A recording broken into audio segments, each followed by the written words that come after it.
Hey, everybody. Welcome to another edition of Midweek Chat with Jasmine. I'm your host, Jasmine Bryant, your brand visibility coach, helping women coaches, speakers, authors, and small business owners over 40 get visible, get paid, and have the life that you want and deserve. So, today, I'm super pumped. We have Delisa Abraham. She is a leadership development expert, an executive coach, an international speaker who enjoys creating leaders and helping others reach their full potential. And who doesn't want to reach their full potential? I don't Welcome, know. Delisa. Who? Right? Who? Who don't Who? want The world is your oyster, people. Mhm. you know? It really is. So welcome. Welcome. Thanks for being with us. Well, thank you for having me, and to everyone that's tuning in and or watching the replay. Thank you guys so much for being here. You know what? It is going to be an incredible session. I already know it. Right? Like Yes. you and I, we've chatted so Yeah. many times over the past year or so, and it's always an amazing conversation. And I always learn so much from you. And I know people are going to really get a lot out of this conversation today. So before I jump in and start asking you 8 billion questions that are running through my head, tell us a little bit more about what it is that you do and who you serve. I mean, I just gave like Yeah. your nickel bio, but give us a little bit more. Yes, yes, yes. Okay, so what do I do as a business strategist, essentially, or business development strategist? I help you with your business. I help you structure it and lay the foundation. The reason why I'm doing this and I kind of focus on this is because when your foundation is shaky, your building will collapse. It's just Mm, a fact. I can't even make this stuff up. It's just laws of physics. right. And what I have encountered is that many people will have a business. They're they have their coaches. They're doing all of these things. Maybe they're even making money, but they have zero foundation. They have no structure, and because there's a lot of missing pieces that are happening, they eventually burn out, stressed out, overwhelmed, and or the business collapse Mm, because they don't understand the other piece, the other financial piece. They are focused on the money aspect, which is mhm. necessary because we need it, Yeah. but you need a foundation to help support that. If you don't have that, then you're just running in circles and you're not going to get anywhere. Um, Yeah. so from that perspective, I work with entrepreneurs in that, and as well as other businesses. I'm a board advisor, so going in and leading leaders as a board. I'm a vice chair on the board, and also being mentored by the president as well. So I'm getting to understand the things that I'm teaching entrepreneurs how to do it on a scale, on a larger scale, where millions and millions of dollars are coming through every Right. year. So this is when you know that Yeah. if you're not good at what you're doing, you can't be there. Well, yeah. And so that's what I do in terms of leadership. I'm a wholehearted believer in leaders building leaders, and it starts with ourselves. I was Mhm. in the military for almost 14 years of my life, and I had to learn how to follow before I could even lead. And it's kind of like little children. They can't just automatically be leaders right away, right? They all have to Right. kind of follow each other, and then on the playground, they kind of figure out who's who in the zoo. And so, as I spent time in the military, that's when I started. I got my leadership certification. I was teaching leadership. I was in leadership positions for many years. I went on tour. And so I'm coming from that perspective in terms of leadership. And my main focus is on team building and communication. And there is a strategy to it, there is a formula to it to help with the success with it.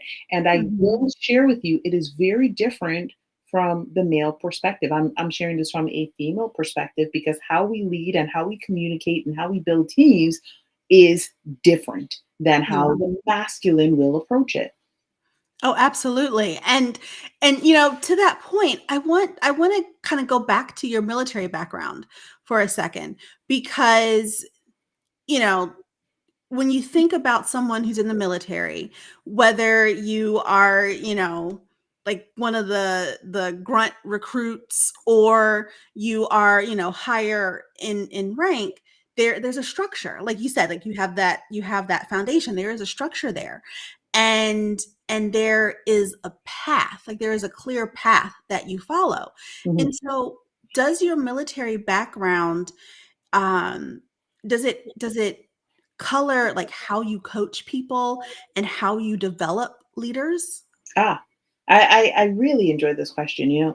When I left the military, it was very, very hard for me to transition to civilian, exceptionally hard. And the reason why is because there's a hierarchy and there's a structure, and I'm coming from a male dominated space. And then from there, I went into corporate and I realized people had feelings and you couldn't, like, you could cry. Like, yeah, I mean, you could cry too in the Yeah. military, but you kind of hide it. You have to wait till whatever's going on to pass, Right. and then you go in your room and then you cry, or release in any way, right?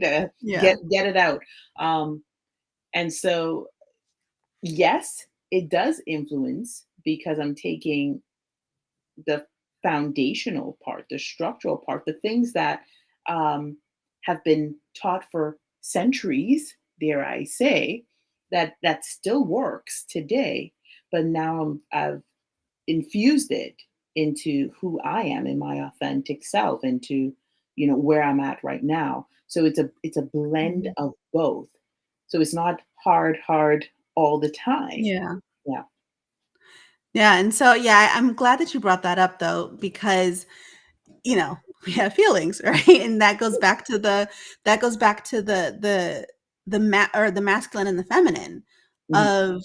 of coaching and just being a leader and being in business, because it is so different. Yeah. Um, what are some of the challenges that you find that women face when they're trying to develop their own leadership style or their leadership skills?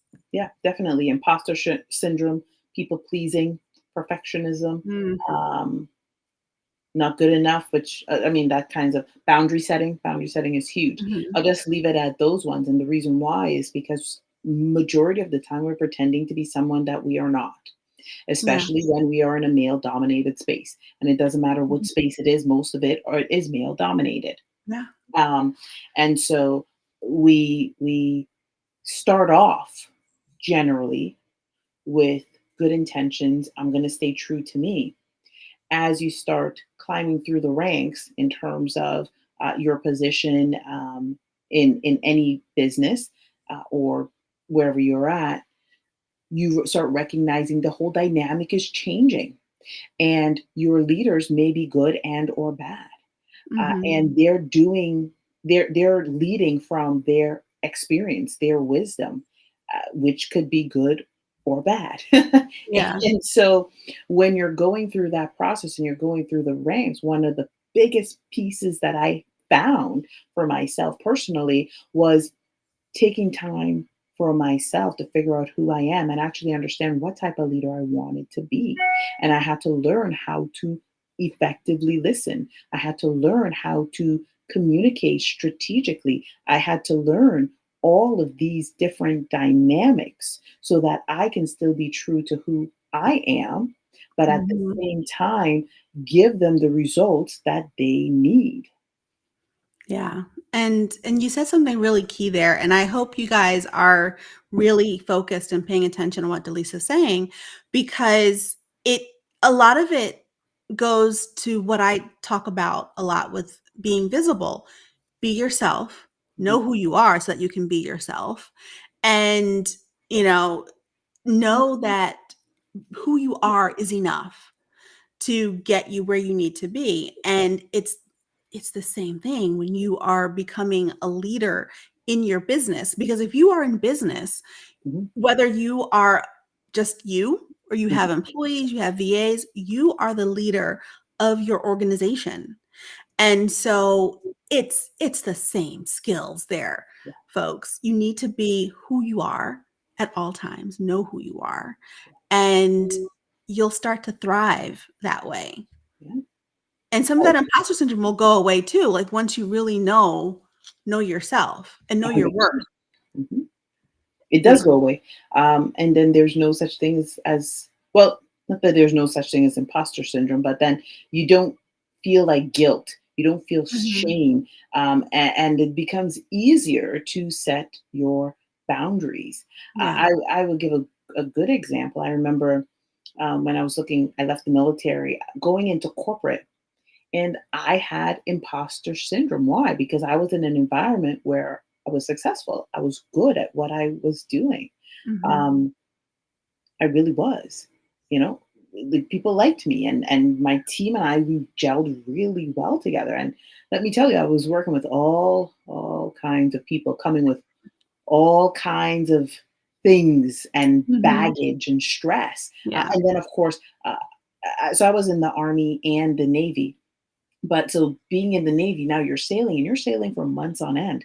So you are close to your hundred and how many ever friends Yeah. you may and or may not like, but Yeah. you still gotta work with them because Yes. it's survival, right?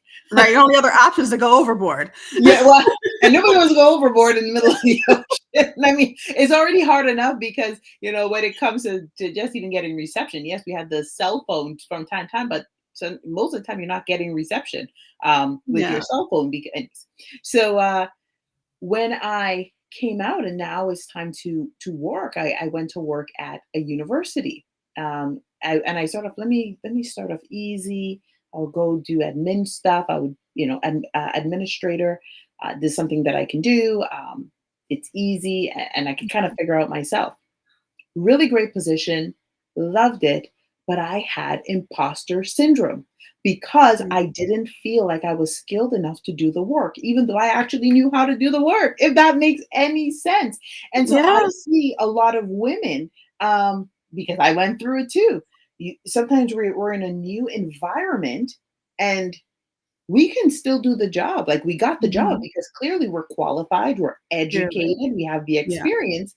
But then we get there and because we have this imposter syndrome, now this negative talk ourselves goes Yeah. down and we're projecting out to others that we're not capable to do the work. Mhm. And there's all of these different dynamics that come with it. And then something that is so easy um, becomes really hard for Yeah. whatever reason.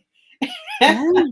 And so this is why, and I share this because one, most people don't share that and they don't talk about it. They just share about imposter syndrome and Mhm. people pleasing. But that is a real thing that we can shut down, not just women, but also men. You can be Yeah. as qualified, as skilled, as experienced.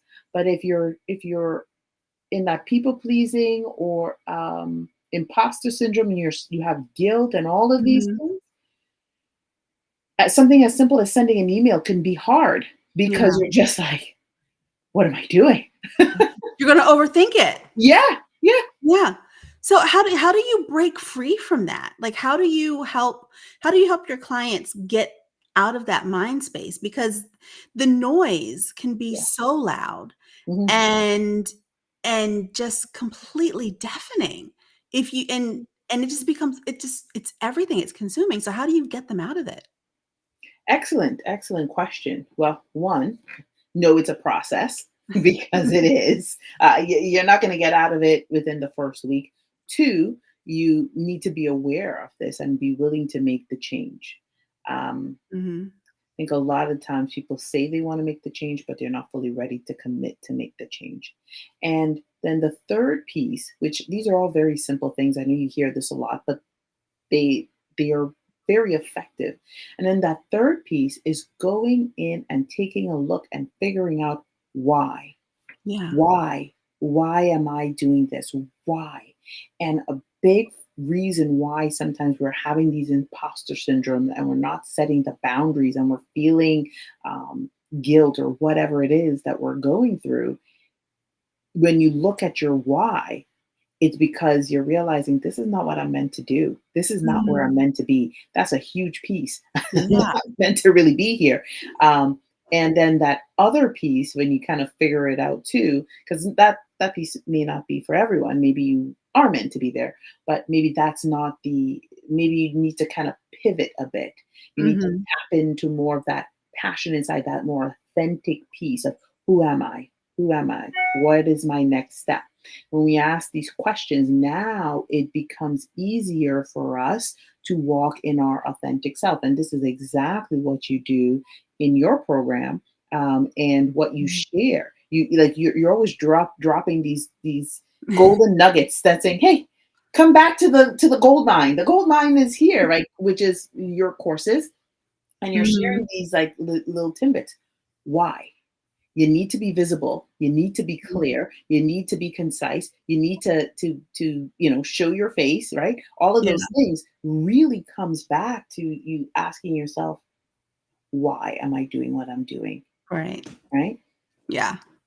No, absolutely. And you brought up so many great points, and I really hope you guys are paying attention. If you have any questions, just pop them in the chat. I see a couple of folks have popped on live, and if you're watching the replay, then still pop Mhm, them in the chat. We can answer them for you. Um, but you talked about so you talked about, you know, figuring out why, mhm, right? And I loved when you were saying that maybe the imposter syndrome is there because that's not what you're meant to do. mhm, And I think as women, we get into a space where this is what we've plotted out for ourselves, or this is what has been plotted out for us. And so we're going to continue on that path, even though it's not our path. mhm. And as you're starting to develop your leadership style, your leadership skill, then you have this voice in the back of your head saying, who are you to lead this team? You aren't, this isn't part of your path. Mhm, And how, so so say if you are on the not so right path, mhm, right? And you find yourself in a space, in an environment where it's not quite meant for you, but you're here.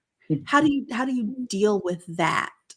And and then still rock it, because whether it's your path or not, you Yeah, still probably want to get paid. yeah, So how do you overcome all those things?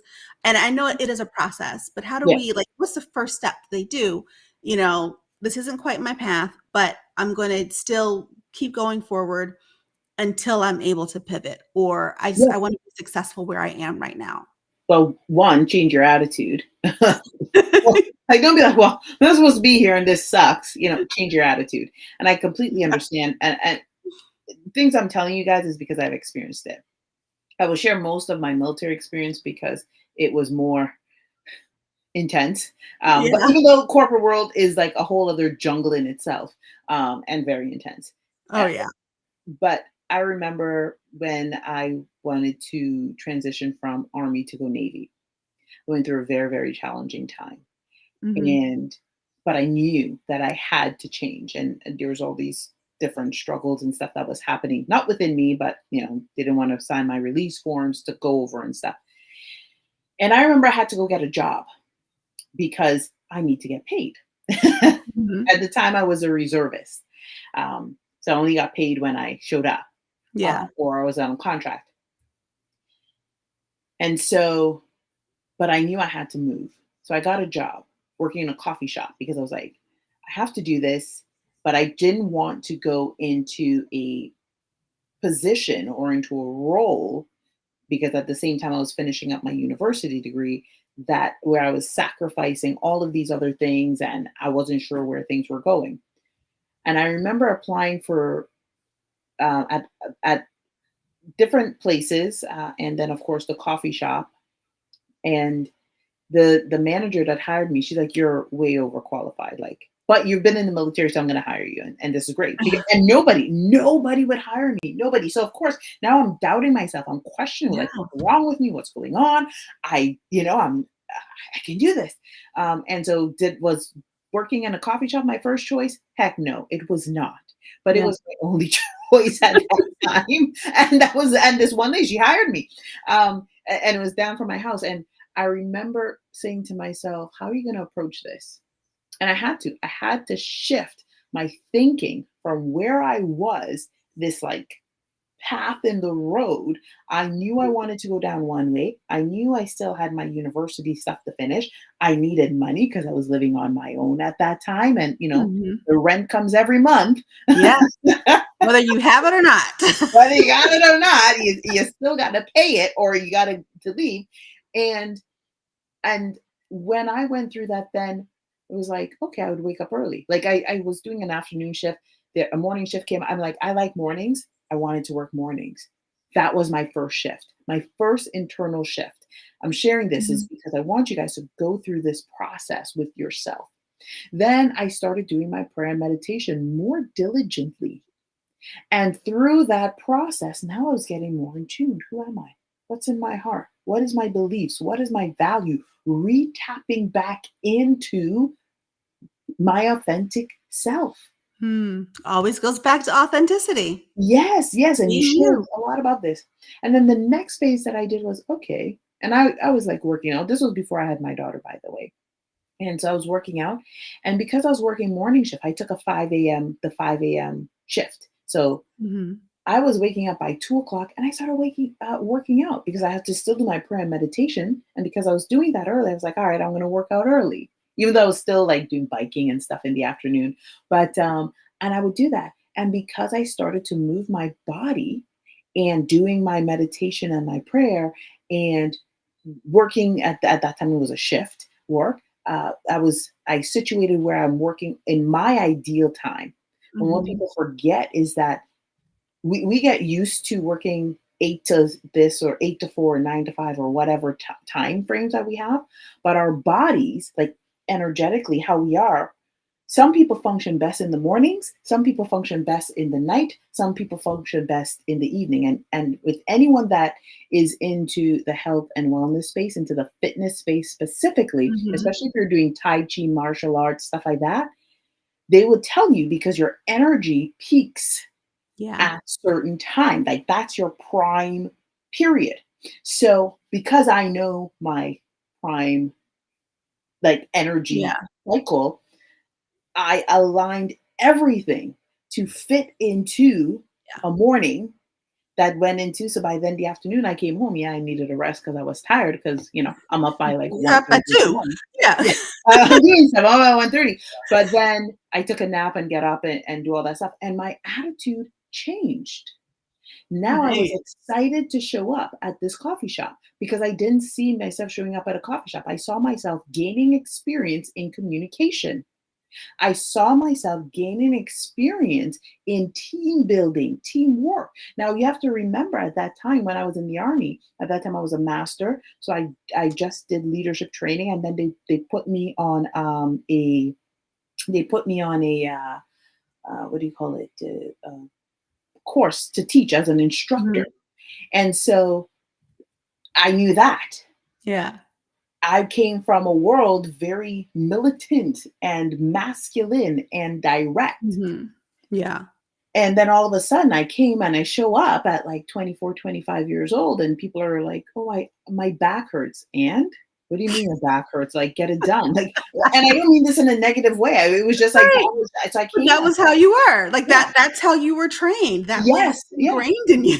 Yeah, just do the work and afterwards put some ice on it. I love Like it. or lay down and put your feet up, like decompress it. But I had to like oh, so I had to like develop my empathy. I had to develop my communication, and then I had to develop my reason. Why am I here? What is the main purpose of why I'm here? And I actually really enjoyed working at that coffee shop. It was the best experience because the communication skills that I'm teaching or I'm sharing in the team building stuff. Then when I went back in and I started to go full time in the Navy, I applied it. I Mm. ended up applying it, and I applied it for years, and so it helped. And I came out, and now it is what it is. So Yeah. long story, but I just wanted to share it with you how you get in and you go through that process. Take it one step at a time. And Yeah. then the mindset obviously will start shifting, and that your Mhm. heart, your mind, your spirit starts aligning together. And then once Yeah. you're in alignment, it people call it synchronicity. But Mhm. it because you're aligned, everything just the doors that are already open would open, and the Yeah, people you're meant to connect with will connect with. exactly. And then you're not feeling imposter syndrome, and you're not feeling people pleasing and all of these things. And as I said, there is a process, but Yeah. yeah, No, and it's so true, and, it reminds me of, a line from a musical. I'm a Broadway junkie, yeah, but it reminds me of a line from a musical, where it's like, you change the world when you change your mind, yeah, and that is it exactly. Like, you decided, "This is how it's going to work for me," yeah. and then everything else just fell into place. You change your mind, change your heart. It just works. Hmm. It So, absolutely does. yeah. Well, we're out of time. This has flown by. I popped your Calendly link in the chat. So if anyone wants to connect with Delisa and get on a call and learn how she can help you be a much more empowered leader and how you can really take your business and your life to the next level, her link is right there. You want to talk to her, my friends. Trust me. Anyone who's new to me, I also dropped in my 5 keys to beat camera shyness. So you can click that. It's a free resource for you. And Delisa, thank you so much for being here with us today. I really appreciate you and your time, and your stories are great. Thank you. Thank you for having me. I know you learned some new things about me today. I did. I did. Every time we talk, I learn something new, and I love that.